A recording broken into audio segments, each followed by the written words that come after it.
नमस्कार दोस्तों अभी कुछ दिनों पहले की बात है, मैंने एक वीडियो बनाया था कि ये कर लो आरक्षण ख़त्म हो जाएगा। उसमें मैंने कुछ बात किया है। बेसिकली बात यही किया हूँ कि जो अमीर लोग हैं उनको आरक्षण का फ़ायदा नहीं मिलना चाहिए। एग्जाम्पल के रूप में मैंने अपने बेटे का, जो एक IITian है, और अपने एक दोस्त के बेटे का, जो कि SC ST हैं लेकिन उनका भी बेटा IITian है, और वो अपने बेटे के बारे में 30 लाख का पैकेज की बात कर रहे थे। मैं अपने बेटे के बारे में 10 लाख का पैकेज कर रहा था। तो मैं बेसिकली उस वीडियो का यही निष्कर्ष निकाला हूँ कि OBC क्लास हो चाहे SC ST क्लास हो, किसी भी क्लास को रिजर्वेशन तभी मिलना चाहिए जब वो गरीब घर से हो, उसके पास आर्थिक तंगी हो, उसी को आरक्षण मिलना चाहिए। ये वीडियो का निष्कर्ष था। अब दोस्तों हुआ यूँ कि मैं उस वीडियो को एक व्हाट्सएप ग्रुप में शेयर कर दिया। उस व्हाट्सएप ग्रुप में मेरे ही पोस्ट वाले जो कर्मचारी हैं इंडियन नेवी में, उसका वो ग्रुप था। तो समझ लीजिए वो करीब 200 सवा 200 लोगों का वो ग्रुप था, और उसमें मैंने उस वीडियो को शेयर कर दिया। तो एक दोस्त ने उस वीडियो के ऊपर कमेंट किया कि पहले आप रिजर्वेशन क्यों दिया गया है उसके हिस्ट्री को समझिए और उसके बाद वीडियो को बनाइए। फिर मैं उस महाशय से फ़ोन पे बात भी किया कि उनके विचार को जानने का मैं कोशिश किया कि वो क्या कहना चाहते हैं। और दोस्तों मुझे भी उतनी बेसिक हिस्ट्री की, सोशियोलॉजी की जानकारी है, क्योंकि मैं भी BA में वही सब सब्जेक्ट कुछ दिनों के लिए पढ़ा हूँ। मुझे इंटरेस्ट तो नहीं था हिस्ट्री, सोशियोलॉजी ये सब सब्जेक्ट पढ़ने का, लेकिन डिस्टेंस एजुकेशन में ये सब सब्जेक्ट्स पास करके और ग्रेजुएशन की डिग्री लेना थोड़ा आसान होता है। और जॉब करते हुए कहाँ अब साइंस हम पढ़ने जाएंगे और प्रैक्टिकल करने जाएंगे। तो मैंने ये history, sociology, political science, public administration, इस तरह के सब्जेक्ट्स ही अपने ग्रेजुएशन में लिया था। तो मैं उस दोस्त से बताया कि आप अगर मुझे यह कहना चाहते हो कि मुझे हिस्ट्री पढ़नी चाहिए, सोशियोलॉजी पढ़नी चाहिए, और आज से 10-15 हज़ार साल पहले की हिस्ट्री को समझना चाहिए कि किस तरह से मनु जी ने इस चीज़ का शुरुआत किया, किस तरह से उन्होंने हिंदू धर्म में ये 4 ग्रुप बनाए कि एक वर्ग ब्राह्मण होगा, एक क्षत्रिय होगा, एक वैश्य होगा, एक शूद्र होगा। और ब्राह्मण जाति के जो लोग होंगे वो पढ़ेंगे, पढ़ाएंगे, उनका काम होगा सिर्फ ज्ञान अर्जन करना और ज्ञान देना। वेद पुराण ये सब किताबें हैं, उनको वही पढ़ सकते हैं और उसको कोई दूसरा नहीं पढ़ सकता है। मतलब पढ़ने पढ़ाने का जो काम है वो लोग ब्राह्मण लोग करेंगे। और उसके बाद जो समाज की चाहे देश की सुरक्षा करने की बात है तो उसका वो काम क्षत्रिय करेंगे। वो किसी पर अटैक करना है या हमारे ऊपर कोई आक्रमण कर रहा है तो उस आक्रमण से हमको सुरक्षा देना, तो सुरक्षा की जिम्मेदारी जो उनको क्षत्रिय के ऊपर दे दिया गया। और उसके बाद जो खेतों में काम करना है और जो भी लोगों को खिलाने पिलाने के लिए जो भी काम धाम करना है, वो सब काम जो वैश्य जाति के करेंगे। और वैश्य जाति का मैं भी आता हूँ, तो इसलिए मैंने उस चीज़ का थोड़ा सा विशेष रूप से जिक्र कर दिया। और जो चौथे कैटेगरी के लोग होंगे वो होंगे शूद्र जाति के। नाम ही थोड़ा सा ठीक नहीं लग रहा है, शूद्र जाति। तो शूद्र जाति के लोग क्या करेंगे, जो भी समाज में गंदगी है, रोड पर गंदगी है, गली कुच्चे में गंदगी है, पेशाब पैखाना की जो गंदगी है, उस गंदगी को सफाई करने का काम वो शूद्र जाति के लोग करेंगे। एक तरह से दोस्तों देखा जाए, थोड़ा सा पॉजिटिव नेगेटिव दोनों तरीके से हमको सोचना चाहिए दोस्तों, तो ही हम ओपन माइंड वाले कहे जाएंगे। तो मैं थोड़ा सा पॉजिटिव साइड से इसको थोड़ा सा विचार करता हूँ। इसमें पॉजिटिव यही है दोस्तों कि मनु जो थे वो थोड़ा सा पब्लिक एडमिनिस्ट्रेशन जो सब्जेक्ट होता है ना, उनका दिमाग थोड़ा सा इस टाइप का था। कैसे समाज संतुलित रूप से चले, कैसे समाज में सामंजस्य बना रहे, कैसे समाज के लोग ठीक ठाक काम कर सके, इस उद्देश्य से उन्होंने कुछ इस तरह का बंटवारा किया होगा। हो सकता है कोई मुझसे ये बोले कि नहीं उनके दिमाग में वो भी खुद ब्राह्मण जाति के होंगे और इसलिए उन्होंने इस तरह से बंटवारा किया। मान लेते हैं, ये भी सही है।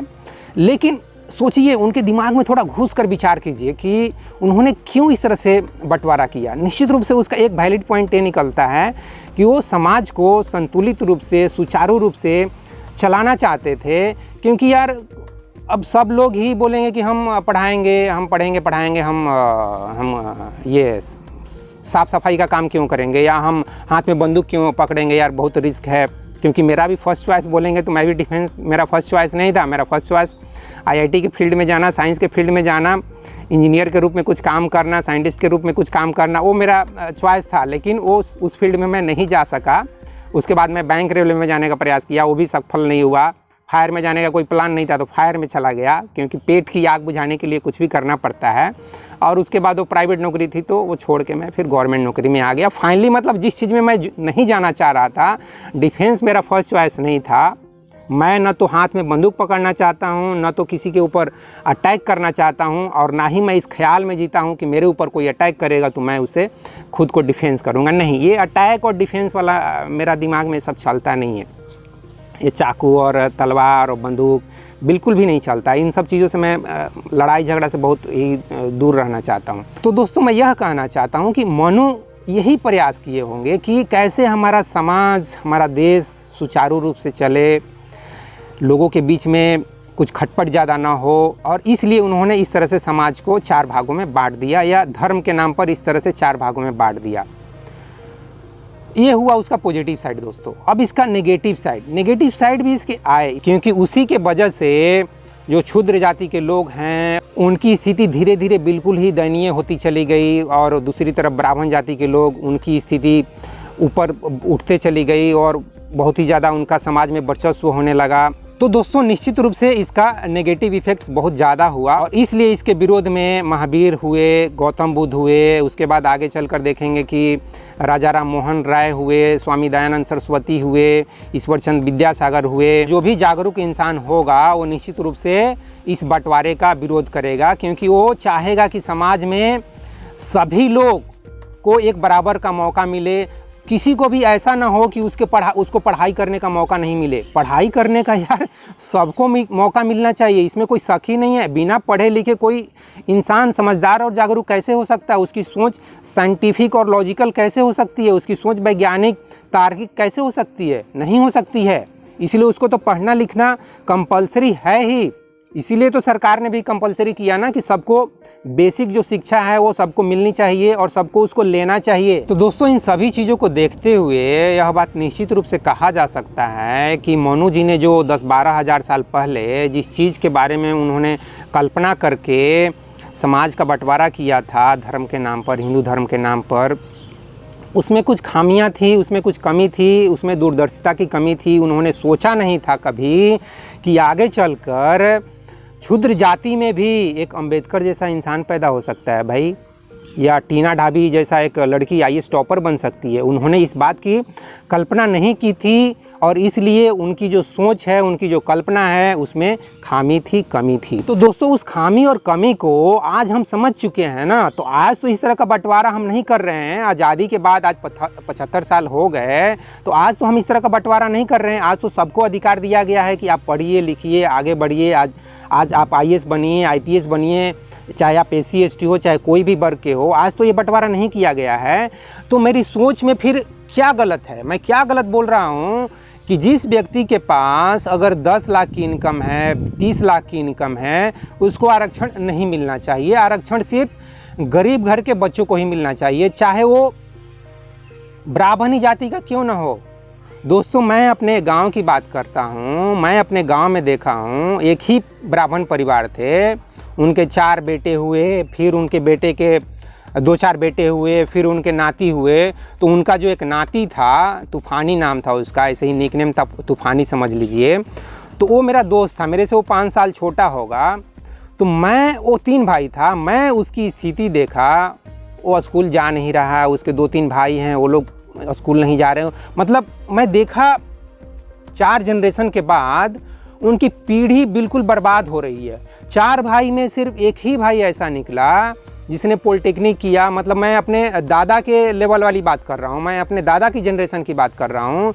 तो मेरे दादा का जनरेशन में सिर्फ एक बेटा ऐसा निकला जो पॉलिटेक्निक किया, आगे चलकर इंजीनियर बना, और उसका फैमिली सुख शांति से आज भी जी रहा है, और वो फैमिली आगे प्रोग्रेस कर रही है।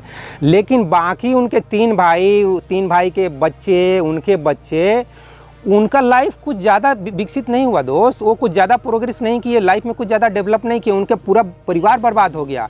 तो मुझे यार वो तूफ़ानी हुआ, चाहे उसके जो भाई बहन हुए, उस पर मेरे को यार तरस आता था। यार ये लोग देखो कैसे ब्राह्मण जाति का भी होके ये लोग ना तो ढंग से पढ़ाई लिखाई कुछ कर रहा है, ना आगे में ये लोग का कुछ सपना है कि मैं कुछ बनूंगा, कुछ करूंगा। डॉक्टर इंजीनियर तो दूर की बात है यार, एक कलर ग्रेड का एग्ज़ाम भी बनने के लिए कितना पढ़ाई करना पड़ता है। आज से 20 साल 25 साल पहले जो पढ़ाई लिखाई करके कुछ बने हैं उनको मालूम है।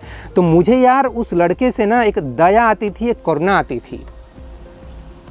और उसकी स्थिति इसलिए ऐसी थी क्योंकि उसके पिताजी पढ़ाई लिखाई नहीं किए, वो लोग जुआ, शराब, ताश और ये सब यही सब करते थे। तो मैं यही कहना चाहता हूँ दोस्त कि उस लड़के की कोई गलती तो नहीं है ना दोस्त, वो तो उसका पिताजी गलत ट्रैक पे गया, जिस कारण से भी गलत ट्रैक पे गया हो, ब्राह्मण हो के भी जुआ शराब खेल रहा है, दूसरी औरत के पास जा रहा है या कुछ भी कर रहा है, उसका तो लाइफ बर्बाद हो गया ना। वो अपने लाइफ को बर्बाद किया और अपने बच्चे को भी लाइफ को बर्बाद किया, क्योंकि अपने बच्चे को भी पढ़ने लिखने के प्रति कुछ ज़्यादा जागरूक नहीं कर रहा है, ज़्यादा प्रेरित नहीं कर रहा है, ज़्यादा मोटिवेट कुछ भी नहीं कर रहा है, अपनी लाइफ को भी बर्बाद कर रहा है, बच्चे को भी लाइफ को बर्बाद कर रहा है। तो ऐसे जो बच्चे होते हैं ना दोस्त, और इसलिए EWS आया है, EWS का मैं बहुत ज़्यादा स्वागत करता हूँ दोस्त, क्योंकि यार अब नफ़रत करने से क्या होगा, चाहे वो ब्राह्मण हो, चाहे क्षत्रिय हो, चाहे कोई भी जाति हो, उससे नफ़रत करने से क्या होगा। मान लेते हैं कि 10,000 सालों तक ब्राह्मण लोगों ने, क्षत्रिय लोगों ने या वैश्य लोगों ने, मैं वैश्य का हूँ, तो वैश्य लोगों ने क्षुद्र जाति के ऊपर बहुत ज़्यादा जुल्म किए। तो क्या आप यह चाहते हो अब कि आने वाले 10,000 सालों तक इसी तरह से रिजर्वेशन दिया जाए बिना आर्थिक स्थिति को देखते हुए? मैं तो नहीं समझता हूँ दोस्त कि ऐसा होना चाहिए, और ना ही संविधान के जो निर्माता हैं अम्बेडकर साहब, न वो ऐसा चाहते थे। ठीक है, तो इन सब चीज़ों को देखते हुए दोस्तों मैं उस वीडियो में जो अपना विचार रखा हूँ कि आर्थिक दृष्टिकोण से जो कमज़ोर है उन्हीं लोगों को आरक्षण मिलना चाहिए। मैं नहीं समझता हूँ कि मेरे उस दृष्टिकोण में किसी चीज़ की कमी है। बाकी अगर आप मेरे विचारों से असहमत हो तो आप कमेंट बॉक्स में अपने विचार दे सकते हो कि अभी भी मैं पूरी तरह से बात को समझ नहीं पा रहा हूँ और मुझे और भी ज़्यादा स्टडी करना चाहिए इस विषय में, तो मैं निश्चित रूप से स्टडी करूँगा। तो इस वीडियो में बस इतना ही दोस्तों। जय हिंद, जय भारत और जय विश्व, जय भगवान। Thank you very much friends.